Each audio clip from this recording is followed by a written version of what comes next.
गोबर की खाद खेत में डालेंगे, शत्रु कीट का भोजन खुला मिलेगा, वो ज्यादा पैदा होगा तो बीमारी ज्यादा खेत में बढ़ाएगा। जैविक खेती में न तो बीमारी की रोकथाम होगी, न उत्पादन पूरा मिलता, न मेहनत कम होती, न खर्चा कम होता। तो मैंने इसके बाद जैविक खेती को छोड़ दिया। जैविक खेती करेंगे तो भूखा देश मरेगा। जो नियम जंगल में काम करे वही नियम हमारे खेत में काम करे, इसका नाम प्राकृतिक खेती है। धरती माँ के स्वास्थ्य को बचाइए और भारत की समृद्धि का रास्ता इसी से बनेगा। ये होगा।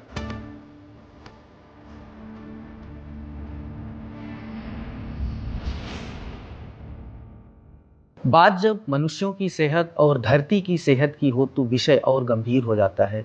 ऐसे ही विषय पे हम आज चर्चा करने के लिए हैं गुजरात के गवर्नर आचार्य देवव्रत जी के साथ में, जिनके साथ हम बात करेंगे कि जो नेचुरल फार्मिंग इन्होंने बढ़ावा दिया है, जहाँ भी रहे हैं वहाँ पे नेचुरल फार्मिंग को काफ़ी बढ़ावा दे रहे हैं। इन सब विषयों पे क्या अभी ज़मीनी हकीकत है, कैसे आगे बढ़ रहे हैं, भविष्य की क्या योजनाएं हैं और नेचुरल फार्मिंग से किसानों को अधिक से अधिक कैसे जोड़ा जाए, इस सब पे बात करने के लिए हमारे साथ हैं गुजरात के गवर्नर साहब।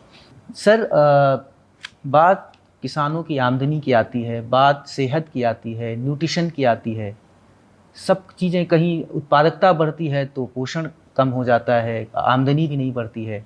नेचुरल फार्मिंग से किसानों को जोड़ने में दिक्कत कहाँ आ रही, उन कन्फ्यूज़न कहाँ पे हो रहा है? भारत देश में लगभग पिछले 30-40 वर्षों से जैविक खेती को रासायनिक खेती के विकल्प के रूप में सरकारों ने प्रोत्साहित किया। प्रदेश सरकारों ने भी किया और केंद्रीय सरकार ने भी किया, लेकिन पूरे भारत में जैविक खेती के कोई सफल मॉडल नहीं बन पाए। मैंने खुद भी 3 वर्ष तक जैविक खेती अपने फार्म पे की है गुरुकुल कुरुक्षेत्र में।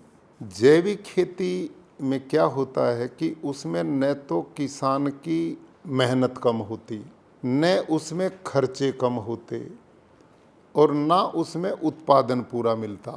मैंने अपने खेत कर्मचारियों को और स्वयं जैविक खेती की ट्रेनिंग ली।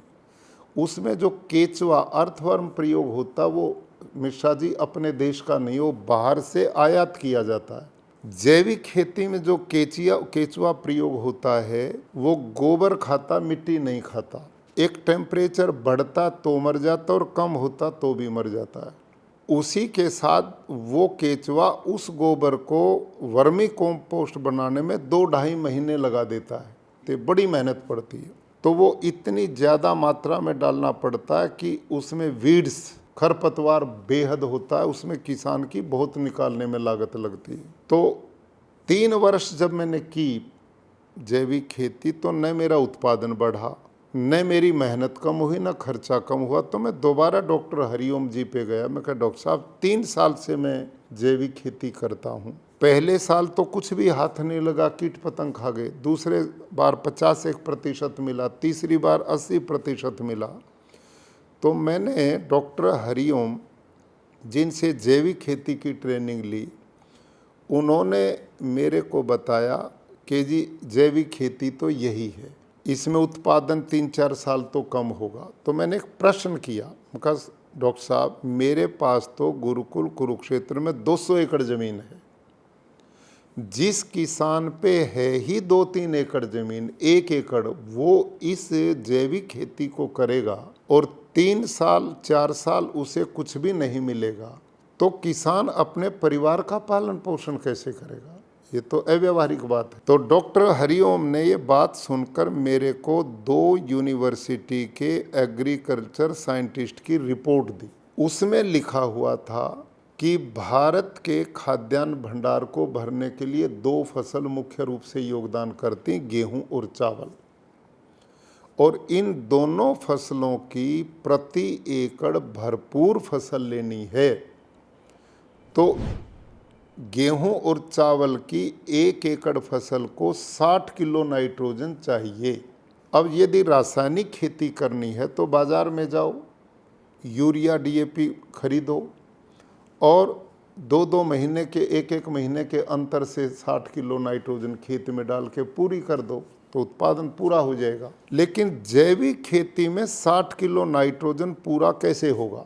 तो उन कृषि वैज्ञानिकों ने लिखा था उसमें कि 1 टन गोबर की खाद में 2 किलो नाइट्रोजन है, तो हमें चाहिए 60 किलो नाइट्रोजन प्रति एकड़। तो इसका मतलब 1 एकड़ में 300 क्विंटल गोबर की खाद पड़ेगी तो 60 किलो नाइट्रोजन पूरा होगा, तो उत्पादन पूरा मिलेगा।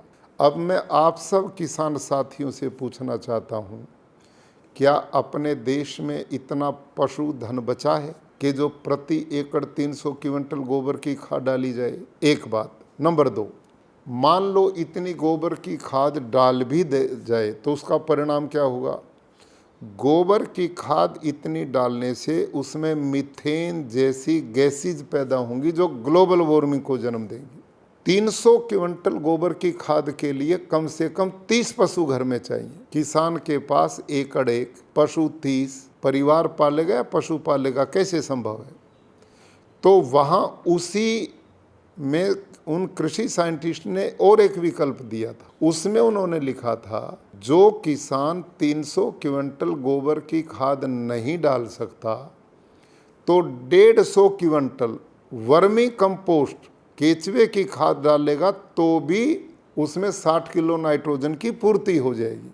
अब मैं आप किसान साथियों से पूछता हूँ, भाई 300 क्विंटल गोबर की खाद के लिए तो 30 पशु चाहिए और 150 क्विंटल के लिए 15 पशु चाहिए। एकड़ एक, पशु 15, पूरा परिवार कैसे पालेगा? ये भी व्यवहारिक नहीं है।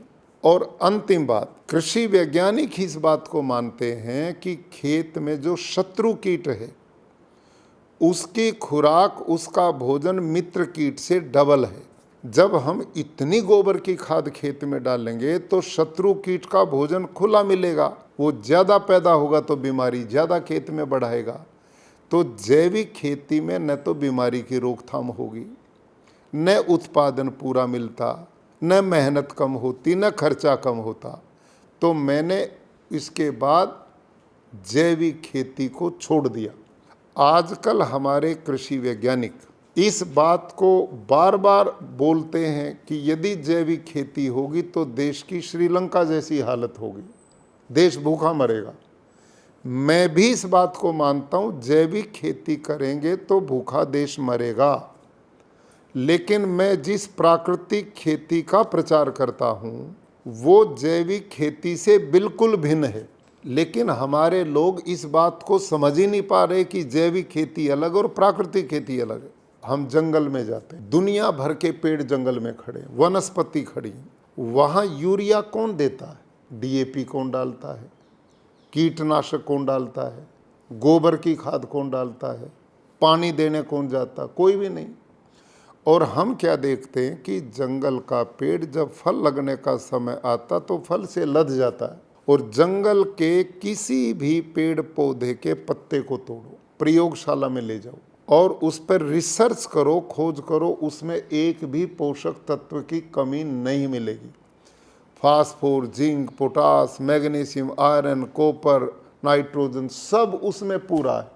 जब प्रकृति जंगल के पौधों में सारी चीज स्वाभाविक रूप से देती है तो हमारे खेत में क्यों नहीं देगी? जो नियम जंगल में काम करे वही नियम हमारे खेत में काम करे, इसका नाम प्राकृतिक खेती है।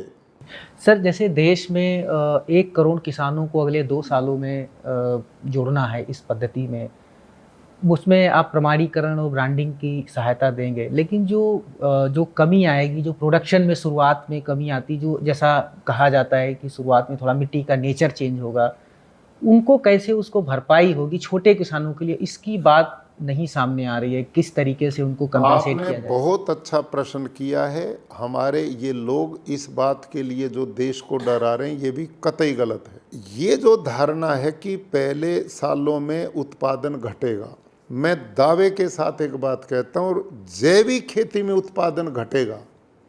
प्राकृतिक खेती को यदि सही विधि से किया जाए उत्पादन नहीं घटता, एक बात। नंबर 2, इतने बड़े देश में मिश्रा जी, सरकार और हम सब भी लग जाएं तो भी इस रासायनिक खेती से मुक्ति होने में कम से कम 10 साल लगेंगे।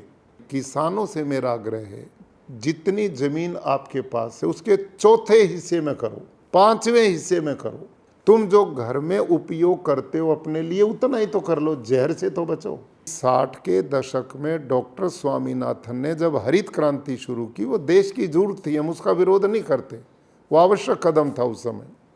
लेकिन उन्होंने प्रति हेक्टेयर 13 किलो यूरिया डालने का सिफारिश की थी, प्रति हेक्टेयर 13 केजी। और इस समय आज हमारा किसान 13 बैग 1 एकड़ में 1 साल में डालता है। कितना कीटनाशक डालता है। ये क्यों हुआ? क्योंकि उस समय धरती उपजाऊ थी। सारे देश की धरती का ऑर्गेनिक कार्बन 2 से 2.5% था 60 के दशक में।